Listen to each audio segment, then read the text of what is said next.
Judge Simpson wasn't about to let the facts be twisted. As both sides argued over a security deposit dispute, I do not believe that's what they said. I believe that is exactly what. Is that what you said? Yes, sir. Your Honor, No, I don't. Just answer my question. yes, sir. Yes, sir. That's exactly what they said. They did not, Your Honor. They said that he knew where we moved. Mr. Alice, they said it the last time. I just said it. I asked them to verify that my recollection of what they said is correct. If you have a dispute regarding the facts, fine. But if you're telling me that my recollection is incorrect, you're wrong. They said it. You may disagree. That's fine. But that's an element of any claim against a security deposit, which is precisely what I'm saying. Procedurally, this is a problem. Or it does call the case of James Samanek versus Travis Ackerman and Nikki Meltzer. A3. Do I have another? Counsel, state your appearance. For the record, Tom Ellis appearing on behalf of the plaintiff and the president of the Honor. Your names? Travis Ackerman. All right. You folks tried to resolve this matter or no? We're just going to go to trial. Pardon? We attempted this weekend. I'm going to do that until resolution. How close were the parties before we go into this? Not very close, sir. Mr. Ellis, you'd agree with that? Yes, Your Honor. The defendants do not feel that they owe any money. All right. On this matter, then, this is the date and time set for trial on the Samanek matter. You ready to proceed? Yes, Your Honor. All right. Go ahead. Your Honor, we have filed a motion to amend our complaint to include a complaint for damages, and I received no response from the defendant. When was the motion filed? You can go yesterday. You guys get a copy?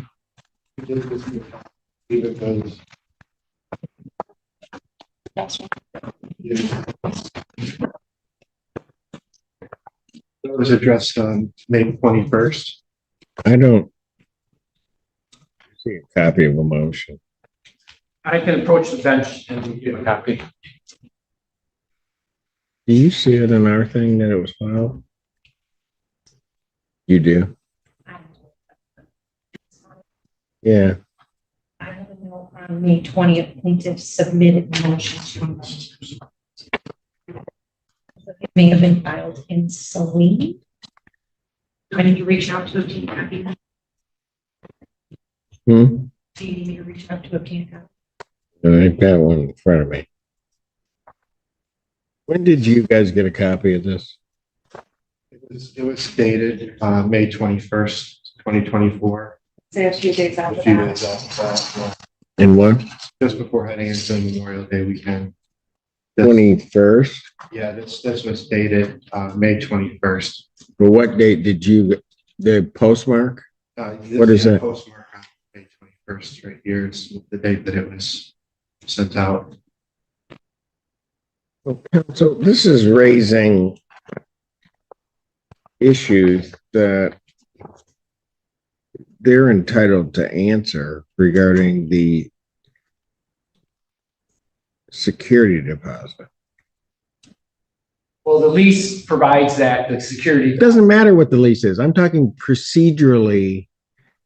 You're raising claims regarding the security deposit at this late stage.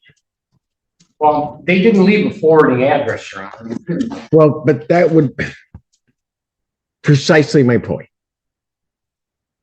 They would be in, you haven't alleged that they haven't in this alleged amended complaint. You're just alleging a claim against the security deposit.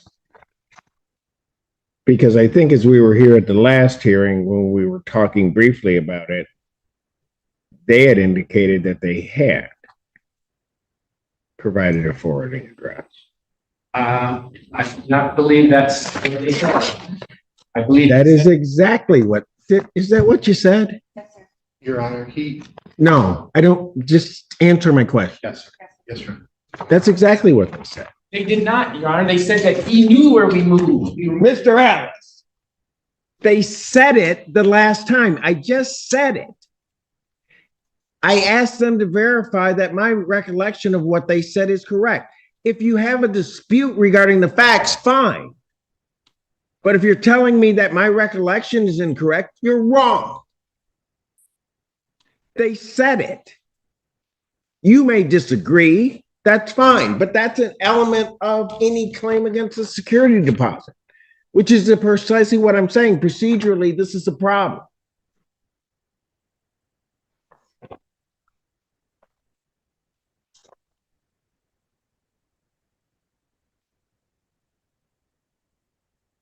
It's been pending.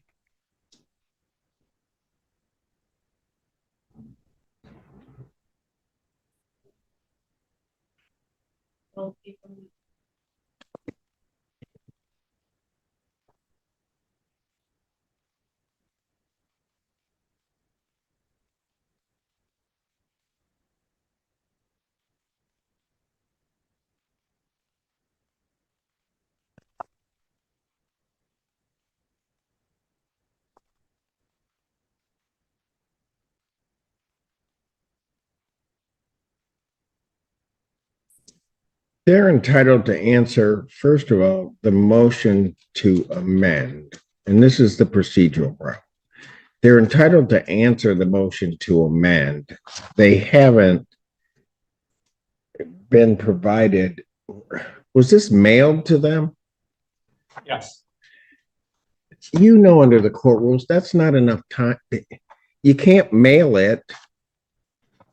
Says on the 17th. They don't get it till then, so they're entitled to answer the motion, and then they'd be entitled to answer the complaint if I were to allow them it to proceed.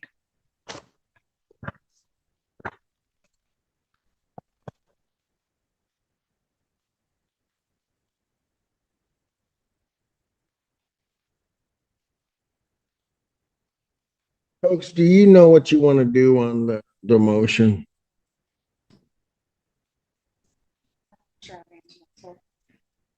That was an unfair question.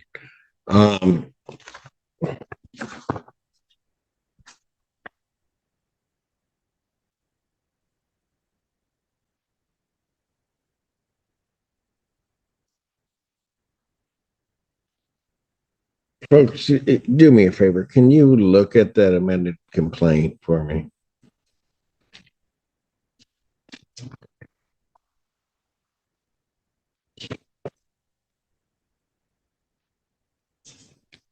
And look at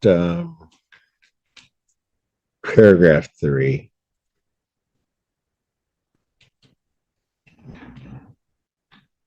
You see it, the numbers that are there? All right. Without telling me why, because you don't, I'm not sure what I'm going to do with this yet. Are you disputing the electricity? It's the electricity. The electricity amount? We had no collection of that electricity until the last hearing. So we had no opportunity to even pay Mr. Samuel back for that. Okay, but We won't let me, I don't have a problem disputing that. pardon? I have no problem disputing that. That's fine. You have no problem disputing it, or you Not have no problem with that amount? Okay, every year. that's fine. That's fine. The $2,400 in rent, are you disputing that? Yes, sir. The propane, which we talked about, is obviously in dispute. And as I recall, at the end of the hearing, you're disputing the paint damage.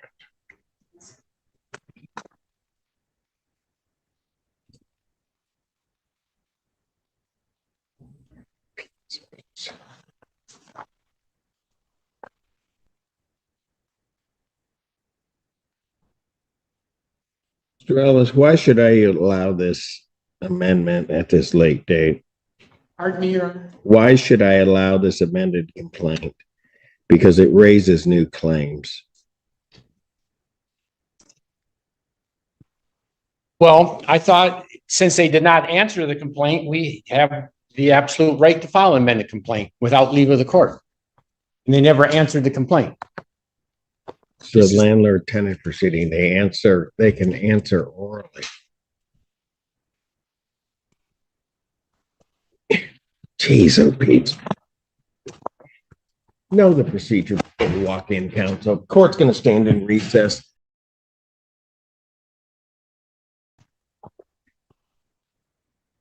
Court recalls the case of Samanek versus Okerman and Meltzer. All right. This is where the case takes an interesting procedural turn. Instead of jumping straight into who owes what, Judge Simpson shifts the focus to whether the lawsuit itself has been filed correctly.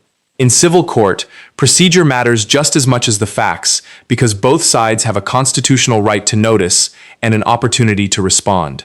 The plaintiff tried to add a brand new claim involving the security deposit just before trial, but the judge recognized that doing so without giving the defendants adequate time to answer could undermine basic due process. At the same time, he isn't shutting the claim down entirely.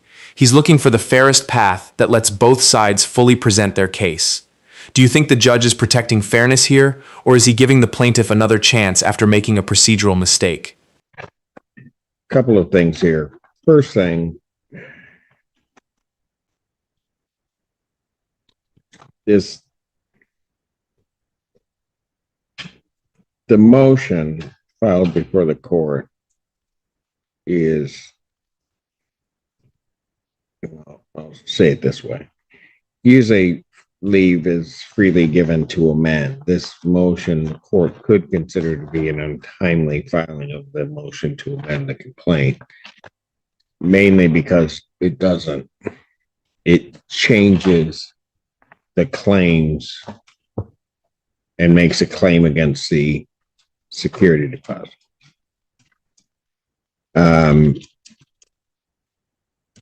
There are certainly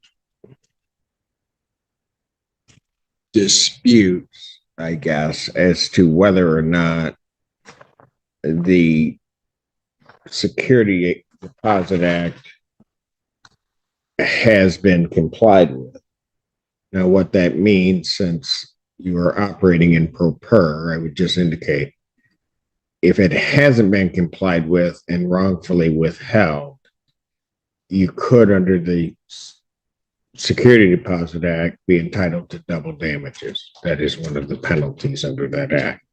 Not saying that that's the case here, but it is certainly something that is within the realm of possibility. And that, quite frankly, would have been there absent the complaint, absent this motion to amend or the first amended complaint. So there's that.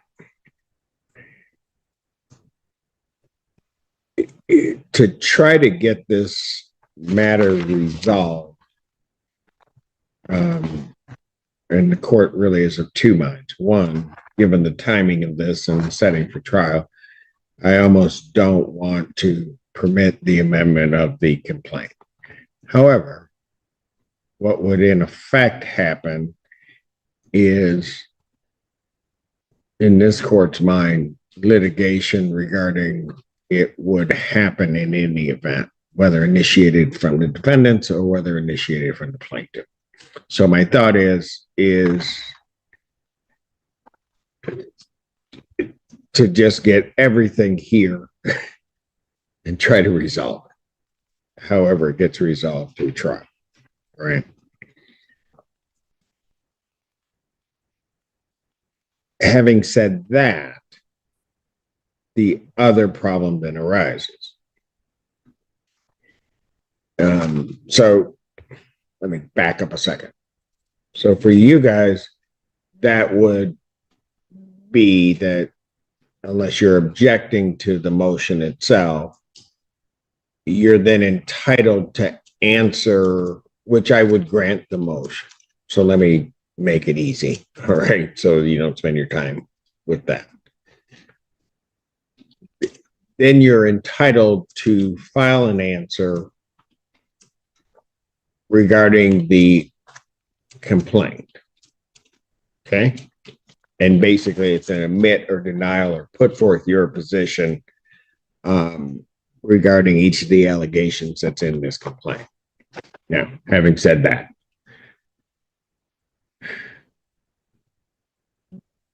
the problem with the complaint as presented to the court is that the complaint would not survive a C8 motion. And that motion, frankly, on the face of the complaint, because it involves the Security Deposit Act, doesn't state the necessary claims regarding the Security Deposit Act. Yeah. And I know I'm talking in legalese and I'm trying not to. Okay. A C8 motion basically says that on the face of the complaint, just looking at the complaint, that the complaint fails to state a claim upon which relief can be granted. The remedy for that is not dismissal necessarily of the complaint out of the gate. It is to permit amendment of the complaint. All right. Got it so far? Okay.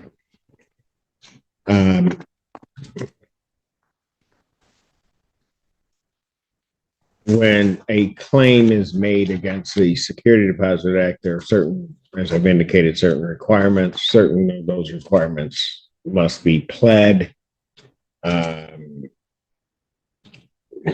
except to some very specific limitations within that act. All right.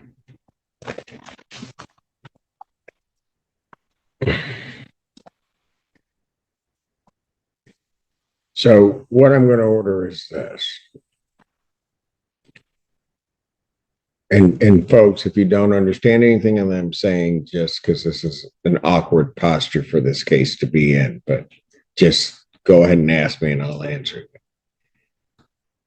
I'm allowing the complaint to be amended, but I'm directing that plaintiff must file a proper complaint that would, at least on its face, withstand a C8 motion and properly state a claim upon which relief could be granted under the Security Deposit Act.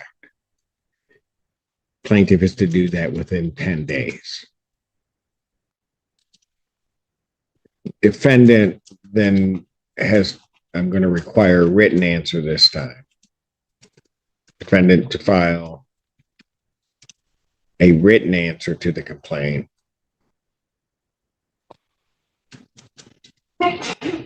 Bless you.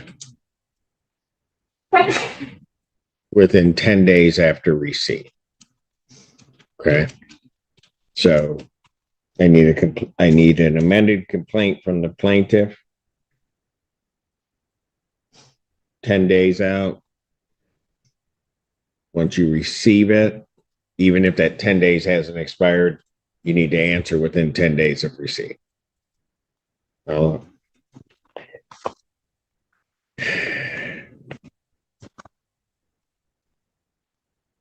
Then adjourn the non-jury trial to, will that give me enough time? What's today? I didn't count out my days. Today's 28th. So non-jury trial, June 18th, 9 a.m. Okay. And then we'll proceed at that point, have your witnesses, have your exhibits, have everything available on the 18th. We're just going to try to plow through as much as we can. All right. Any questions from either side? No, Your Honor. All right.